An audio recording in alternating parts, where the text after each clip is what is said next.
여러분, 신차한대 장만하시려고요? 그런데요, 어떻게 사는 게 가장 좋을까요? 돈 다 내고 뽑는 방법도 있고요. 요즘은 할부, 장기 렌트, 리스 여러 가지 방식이 있어요. 그런데요, 각각 방식마다 비용도 다르고 혜택도 다르고 나중에 팔거나 반납할 때도 완전 달라요. 그래서 오늘은요, 신차를 처음 사는 분들이 꼭 알아야 할 4가지 이용 방법 곰부장이 차근차근 쉽게 알려드릴게요. 자, 출발해볼까요?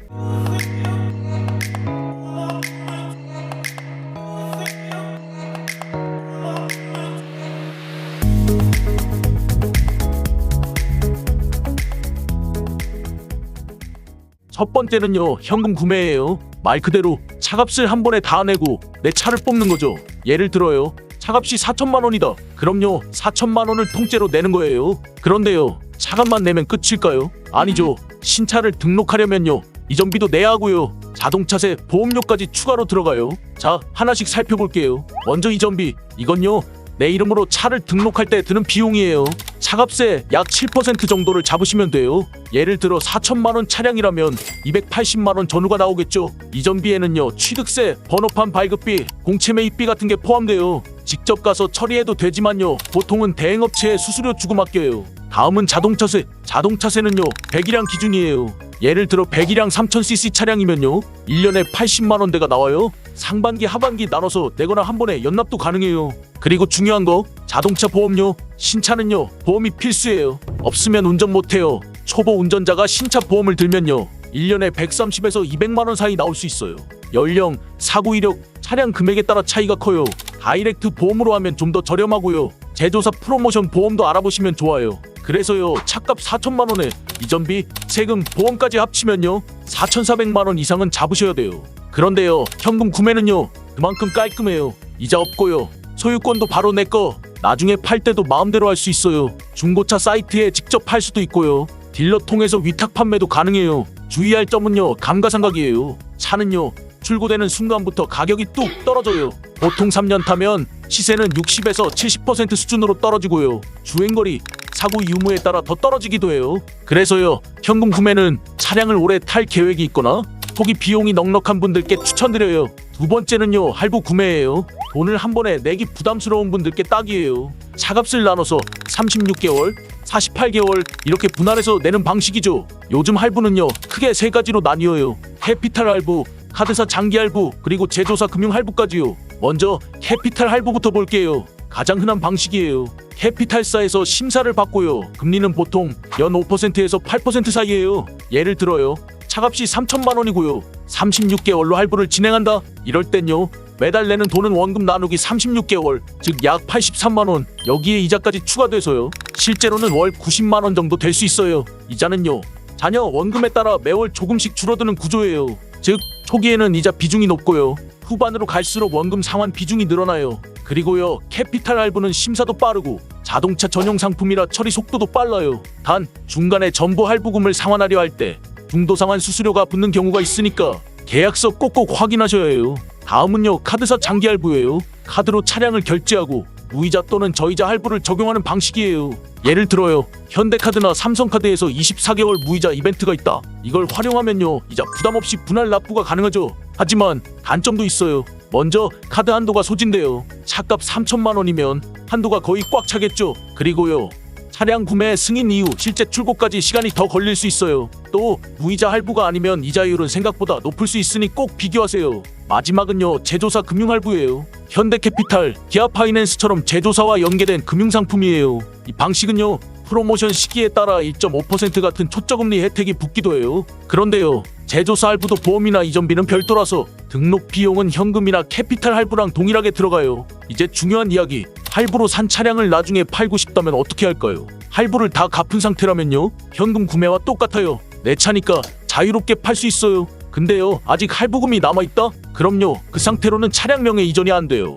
왜냐면요, 할부로 차량을 구매하면 캐피탈사나 금융사에서 차량의 저당을 잡아요. 즉 이 차는 내가 타고 있지만 법적으로는 금융사가 담보로 잡고 있는 자산이에요. 자동차 등록증을 보면요, 저당권 설정하고 땡땡땡 캐피탈 이런 문구가 있어요. 그래서요, 차를 팔려면 먼저 남은 할부금을 전액 상환하고 저당을 말소해야 해요. 저당이 풀려야만 그 다음에 다른 사람 명의로 소유권 이전이 가능한 구조예요. 요즘은 중고차 딜러가 매입할 때 이런 저당 말소 절차도 같이 도와주니까요. 꼭 확인하고 진행하셔야 해요. 그리고요, 할부도 감가상각은 똑같이 들어갑니다. 차값이 4천만 원이었어도 3년 지나면 시세는 2천만 원 초반대가 될 수도 있어요. 주행거리, 사고 여부에 따라 감가폭은 더 클 수도 있고요. 마지막으로요, 할부로 차량을 구매할 때는요, 신용조회랑 소득 심사가 꼭 들어가요. 캐피탈사에서는요, 내 신용평점 그리고 소득 수준을 같이 확인하거든요. 여기서 중요한 게 하나 있어요. 바로 DSR 규제. DSR이 뭐냐면요, 총부채 원리금 상환 비율이라는 건데요. 쉽게 말해서요, 내가 갖고 있는 모든 대출의 원금 플러스 이자 합계가 내 연소득의 일정 비율을 넘지 않게 규제하는 거예요. 예를 들어요, DSR 40%다? 그럼 1년에 버는 돈이 5천만 원이면 대출 원리금을 2천만 원 이상은 못 쓰게 막는 거예요. 그래서요, 기존에 대출이 많거나 소득이 낮으면 차량 할부가 거절될 수도 있어요. 특히 2024년부터는 할부나 리스도 DSR에 포함되기 때문에요. 내 재무 상태를 꼭 체크해 보셔야 해요. 자, 할부 구매 다시 정리해 드릴게요. 나는 소득과 신용평점이 준수하다. 결국엔 내 차로 만들고 싶다. 월 납입액은 감당 가능하다. 이런 분들께는요, 할부 구매가 가장 현실적인 방법이에요. 세 번째는요, 요즘 자영업자, 법인 고객분들이 많이 쓰시는 장기 렌트예요. 장기 렌트는요, 차량을 소유하는 게 아니라 이용하는 거예요. 월 렌트료 하나만 내면요, 차량 가격, 자동차세, 보험료, 정비 비용까지 다 포함돼 있어요. 제일 큰 장점은 관리의 편리함이에요. 장기 렌트 계약은 3년에서 5년까지 진행 가능하고요. 계약 시 연간 키로수라는 걸 선택하는데요. 만약 3년 계약에 연간 키로수를 2만 키로로 지정하고 계약했다면 나는 3년 동안 총 6만 키로를 주행하는 조건으로 렌트하겠다는 의미예요. 그리고 계약이 끝나면요, 반납할지 인수할지를 선택할 수 있어요. 계약 만기 시점에 새로운 신형 모델이 나오거나 다른 차량으로 신규 렌트를 진행해서 주기적으로 신차를 탈 수 있고요. 계약 기간 동안 이 차가 너무 마음에 든다, 그럼 내 차로 인수할 수도 있는 개념이에요. 또한 장기 렌트는 보험 따로 가입 안 해도 되고요. 사고가 나더라도 보험이 렌트사 명의라서 내 개인 보험의 이력이 남거나 할증이 붙지 않아요. 그리고 장기 렌트는요, 대출로 잡히지가 않아요. 차량 가격이 얼마든지 간에 대여 상품이기 때문에 대출로 안 잡히는 거예요. 그래서요, 추후 대출을 앞두고 있는 사람이라면 대출 한도에 영향을 주지 않는다는 거예요. 또 있어요, 개인 사업자, 법인 고객님들, 여기가 핵심입니다. 장기 렌트는 렌트료 전액 비용 처리 가능하고요. 부가세 환급도 10%까지 받을 수 있어요. 예를 들어요, 월 렌트료가 66만 원이면 그중 6만 원은 부가세고 이걸 환급받는 거죠. 단 여기서 중요한 점 하나, 모든 차량이 부가세 환급 대상은 아니에요. 승용차 중에서도 9인승 이상, 그리고 화물이나 승합차 또는 법적으로 인정되는 업무용 차량만 가능해요. 일반 세단, SUV는 환급 안 되는 경우가 많으니 꼭 세무사와 상담하시는 걸 추천드려요. 물론요, 장기 렌트가 무조건 좋은 건 아니에요. 단점도 분명히 있어요. 첫 번째, 차가 내 명의는 아니에요. 렌트사 명의로 등록돼 있어서 번호판이 영업용 렌트 번호판이에요. 그리고 내가 직접 중고차로 팔 수는 없어요. 다만 요즘은 렌트 승계라는 제도가 있어요. 계약 기간이 남아있는 차량을 조건에 맞는 사람에게 넘기는 거예요. 월 렌트료, 보증금 그대로 이어받는 방식이라 중고차처럼 유통은 가능해요. 두 번째, 계약 중간에 해지하면 위약금이 커요. 자녀 계약이 많을수록 비용도 커지고요. 중고차보다 유연성이 떨어질 수 있어요. 세 번째, 반납 시 까다로워질 수도 있어요. 렌트가 끝나고 내가 차량을 반납하려 해도요, 계약 시 약속한 키로수를 넘게 타게 되면 추가 정산이 붙기도 해요. 자, 그럼 장기 렌트 차량 정리는 어떻게 되냐고요? 첫 번째는 중도 반납. 계약 중간에 해지하면 남은 개월 수만큼 위약금이 붙어요. 위약금 계산 방법은요, 보통 남은 월 불입금의 20%에서 30%까지 나와요. 예를 들면 월 렌탈료가 50만 원이었고 남은 개월 수가 10개월이라면 총 500만 원이 남은 거겠죠. 여기에 30%인 150만 원이 중도 해지 위약금인 셈이에요. 두 번째는 만기 반납. 계약 만기 시점에서 정해진 키로수만큼만 잘 주행했다면 그냥 반납하면 계약이 끝나요. 세 번째는 인수. 렌트사에서 책정한 잔존가치만큼 금액을 납부하고 내 차로 바꾸는 거예요. 단 시세보다 인수 가격이 비쌀 수도 있으니까 꼭 비교해 보셔야 해요. 여기서요, 꼭 짚고 넘어가야 할 개념이 있어요.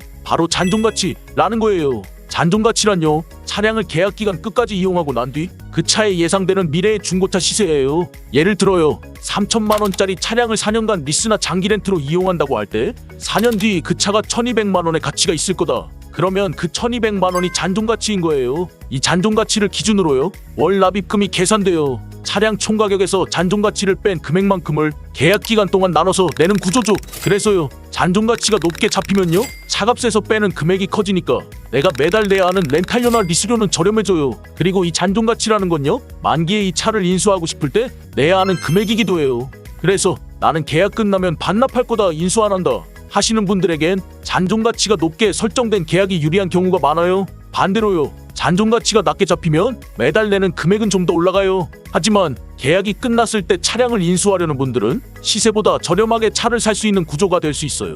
즉, 잔존가치가 높으면 렌탈료는 낮아지고 반납할 사람에게 유리하다. 잔존가치가 낮으면 인수가 쉬워지고 차를 인수하려는 사람에게 유리하다. 이게 바로 잔존가치의 핵심이에요. 그래서요, 계약하실 때 나는 반납이 목표인지 인수가 목표인지 이걸 먼저 정하고 그에 맞는 잔존가치 조건을 고르는 게 정말 중요해요. 자, 다시 한번 정리해 드릴게요. 차량 관리 신경 쓰기 싫다, 보험 세금 다 포함된 고정비가 좋다, 사업자다, 비용 처리 받고 싶다. 이 세 가지 중 하나라도 해당되신다면 장기 렌트가 딱이에요. 마지막으로요, 리스에 대해 알아볼게요. 리스는요, 차량을 일정 기간 동안 빌려서 사용하는 방식이에요. 렌트랑 마찬가지로 차량의 잔존가치를 기준으로 산출돼요. 즉, 차량 가격에서 계약 종료 시점에 중고차 시세를 뺀 금액만큼을 계약 기간 동안 나눠내는 구조예요. 잔존가치 설명은 아까 장기 렌트에서 드렸던 거 기억나시죠? 하지만 장기 렌트와는 조금 다른 구조를 가지고 있어요.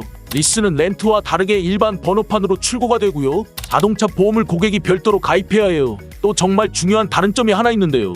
이용하는 차량 금액만큼 대출로 잡혀요. 만약 내가 이용하고자 하는 차량 가격이 5천만 원이다? 그럼 5천만 원 대출이 생기는 셈이에요. 이 말은 즉, 앞으로 대출 계획이 있는 분이라면 리스는 좀 부담스러울 수 있는 거지요. 그리고 사업자분들, 리스 상품은 비용 처리는 가능하지만 부가세 환급이 안 됩니다. 만약 부가세 환급까지 받으려면요, 이용자 명의 리스라는 상품이 있는데요. 이용자 명의 상품을 진행하게 되면 부가세 환급은 가능하지만 계약 만기 시 반납이 어렵고 인수해야 하는 리스크가 발생할 수 있어요. 즉, 차량 처분에 대한 리스크를 이용자가 부담해야 하기에 거의 선택하지 않는 상품이에요. 가장 많이 사용하는 두 가지 구조를 알려드릴게요. 첫 번째는 운용 리스. 차량의 소유권은 리스사에 있고요, 계약 조건은 장기 렌트와 비슷하게 약정 기간과 약정 키로수를 정하고 타는 거예요. 앞서 말한 대로 보험은 별도로 가입해야 하고요, 사업자분들 부가세 환급이 불가능하다는 거. 이렇게 우리는 매달 리스료를 내면서 차량을 사용하고 계약이 끝나면 차량을 반납하거나 인수하거나 재리스할 수 있어요. 두 번째는 금융 리스. 요즘엔 무늬만 리스라고도 많이들 얘기하는데요. 초기 비용을 거의 다 넣고 아주 소액만 리스로 잡는 방식이에요. 예를 들어요, 차값이 4천만 원인데 3,800만 원을 선수금으로 넣고 나머지 200만 원만 금융 리스로 묶는 거예요. 실제로는 현금 구매랑 거의 비슷하게 이용하지만 겉으론 리스 계약처럼 처리되는 구조죠. 마찬가지로 보험은 별도 가입이 필요하고요, 이 역시 부가세 환급은 불가능해요. 근데 왜 금융 리스를 하냐고요? 차는 내가 타고 사실상 소유하긴 하는데요, 내 자산으로 회계에 안 잡히게 만들고 싶은 분들께 딱 맞는 구조예요. 리스 다시 한번 정리해 볼게요. 나는 영업용 번호판도 싫고 보험도 내가 직접 가입해도 괜찮고 대출로 잡혀도 상관없다? 그럼 운용 리스가 잘 맞아요. 마찬가지로 대출로 잡히고 나중에 차를 무조건 인수할 건데 할부처럼 쓰되 구조는 리스로 하고 싶다? 그럼 금융 리스가 딱이에요. 자, 이번에는요, 현재 가장 인기 있는 국산차 모델 중 카니발을 기준으로요, 네 가지 방식, 숫자만 딱 정리해 드릴게요. 2025년형 카니발 하이브리드 9인승 시그니처 모델 기준으로 추가 옵션 없이 차량가 기준 4,810만 원짜리 차량이에요. 계약 기간은 전부 48개월 기준이에요. 첫 번째, 현금 구매입니다. 차량 가격 4,810만 원. 여기에 자차 포함 보험료, 이전비, 자동차세까지 들어가요. 보험료는 약 150만 원, 이전비는 약 330만 원, 자동차세는 연 52만 원 정도 예상하시면 되고요. 총 5,340만 원 전후에 자금이 필요합니다. 당연히 이자 없고 소유권은 바로 내 거. 두 번째, 할부입니다. 차량가는 같고요, 48개월 기준 연 6% 이자 적용 시 월 납입금은 약 117만 원 전후로 나옵니다. 여기에 이전비, 보험료, 자동차세는 현금 구매와 동일하게 별도로 부담하셔야 해요. 세 번째는 장기 렌트입니다. 조건은 무보증, 48개월, 연 2만 킬로 기준이고요, 현 시점으로 가장 높은 잔존가치 캐피탈 기준인 64%로 설정된 계약이에요. 월 렌탈료는 65만 8,460원입니다. 보험, 자동차세 포함이고 사업자라면 비용 처리와 매달 부가세 환급도 받을 수 있어요. 계약 종료 시 반납, 인수 선택 가능한 대여 상품이에요. 네 번째는 운용 리스입니다. 렌트와 다르게 대출로 잡힌다고 말씀드렸죠? 조건은 무보증, 48개월, 연 2만 킬로, 잔존가치는 현 시점 가장 높은 캐피탈 기준으로 65%로 설정된 리스입니다. 월 리스료는 61만 8,530원입니다. 보험은 별도 가입, 세금 혜택은 경비 처리는 가능하지만 부가세는 불가능하다는 거. 본부장의 핵심만 다시 정리해드릴게요. 초기 자금 여유 있다면 현금이 가장 깔끔하고요, 매달 나눠 내면서 내 차로 만들고 싶다면 할부, 관리 편하고 세금 혜택 챙기고 싶다면 장기 렌트가 좋고요. 월 부담 낮추고 회계적으로 리스를 활용하고 싶다면 운용 리스도 괜찮은 선택입니다. 자, 이렇게 해서 신차 이용 방법 4가지를 전부 살펴봤어요. 현금, 할부, 장기 렌트, 리스 각각 장단점이 뚜렷하고요. 사용 목적과 예산, 사업자 여부에 따라 완전히 달라져요. 본부장에 하나씩 설명드렸으니까요. 여러분께 딱 맞는 방법 찾는 데 도움이 되셨길 바랄게요. 지금까지 영상을 봐도 잘 모르시겠다고요? 걱정 마세요. 궁금한 점을 댓글로 남겨주시거나 하이카즈 홈페이지에서 문의하면 1대1로 전문 상담도 해드릴게요. 지금까지 유익한 정보였나요? 앞으로 신차 마련 계획이 있으시다면 하이카즈 본부장 구독 부탁드려요. 이상 본부장이었습니다.